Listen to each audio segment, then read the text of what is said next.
All right, here's the underside of the truck. This is the right wheel hub assembly. You can see the thickness of the brake pad in there is still pretty good. It's hard to get this camera oriented. Right there it is. And the other pad looks the same. It's just too hard really to get a view of it. The other shoe, I mean, sorry. Oil pan, frame rail on the outside of the right front. That's the inside. And I don't know if you can see up there for the inside of this rail. Starter. We got a little bit of oil, but this is the side where the power steering's on. And that, if you looked at the other video, that power steering reservoir, it probably burps a little bit, you know, breathes a little bit of fluid out of there or whatever. Nothing abnormal for a truck even just a couple years old, let alone the age of this truck, but it's in good shape. No corrosion on any of the starter wires.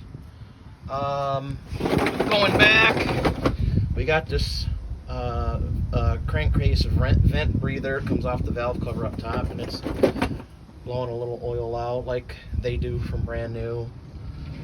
We've got a little bit of oil here, nothing major. It doesn't like drip on the ground. The truck's been sitting here for probably an hour and hasn't dropped anything yet.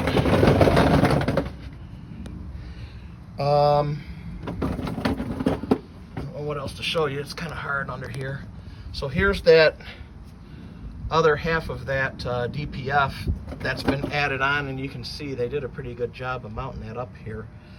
I'm sure that's all easily and legally removable if you didn't want it. I was just going to leave it alone because I figured that it probably cost a heck of a lot of money to put on there. So I'm just going to leave it be until something went wrong with it and then probably remove it. There's your Eaton 10-speed trans, if you can see that. Bottom of the cab, no issues. There's your air dryer. Let me see.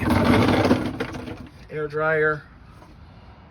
Here's the bunk. That's obviously the right or the left side behind the cab, or under the extended cab for the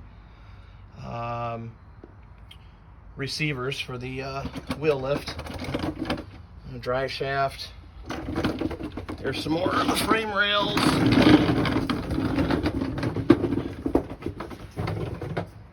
They're dirty, but they're not rusty. Let me see if I can knock some of this dirt off of it. So I guess in the camera it kind of looks like rust, but let me knock some of the dirt off.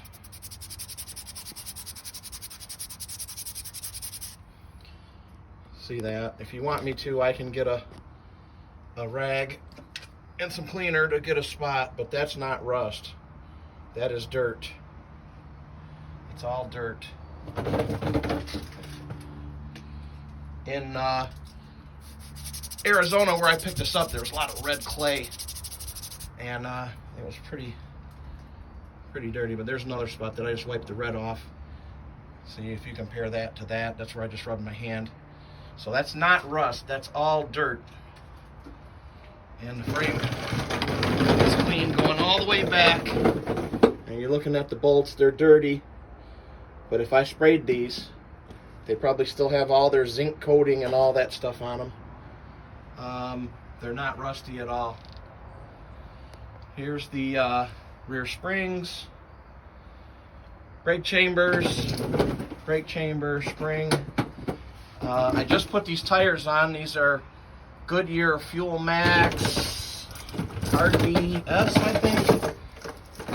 I can't remember. I wrote it in the description. Retail value on these tires is like $875. My wholesale price was $775 for the rear, $750 on the front each. The rear axle, you know, there's nothing leaking or anything like that. This is all dry. The rear brakes, if you look in there, the shoes are nice and thick. The top of them are the same way. It's definitely not going to get a good view of it from this side anyway. Driver's side, same way. We're back here under where the lift cylinders are, so you can see all of the frame of the record unit. It's all nice and rust free as well. It's dirty, but it's rust free. Here's the bottom of the boom with all of the steel lines where the hydraulic hoses go to. And on my 50-ton, I think I've got to replace almost all of those on that, because that truck has been a Michigan truck its whole life.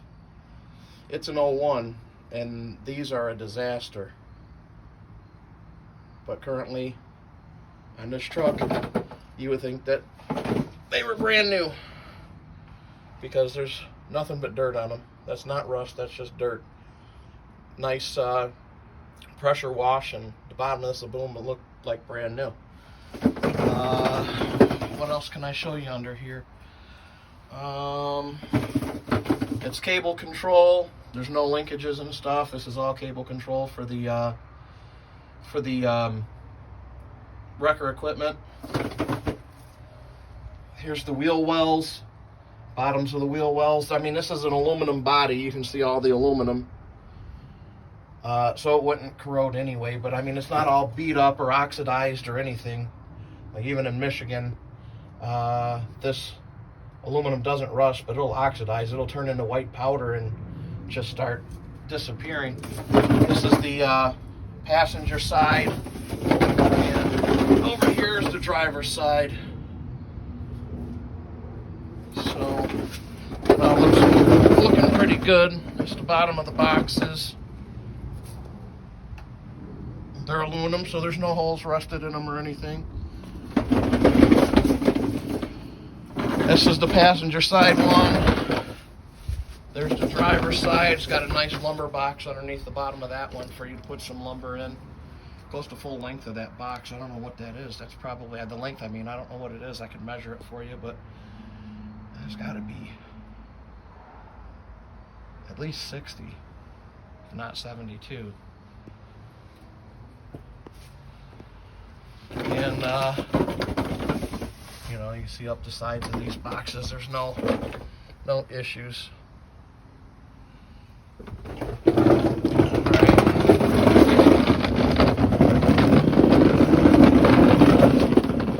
Scoot around. Now these tail lights are incandescents. I actually just bought a $500 upgrade kit to upgrade these to an LED. And if you look on Zip's website, you can probably find it, or I'll show you a picture of it. I'll send you a picture of the upgrade kit. Haven't installed it yet, but I just bought it, so.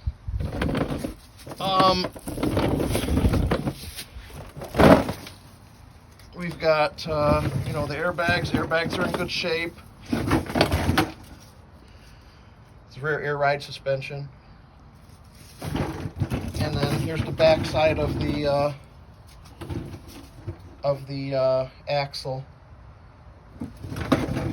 Again, it's just dirty. It's not full of oil or anything. It's in good shape. There's the tail end of the frame, all the way back to the rear end of the truck on the driver's side. There's the passenger side.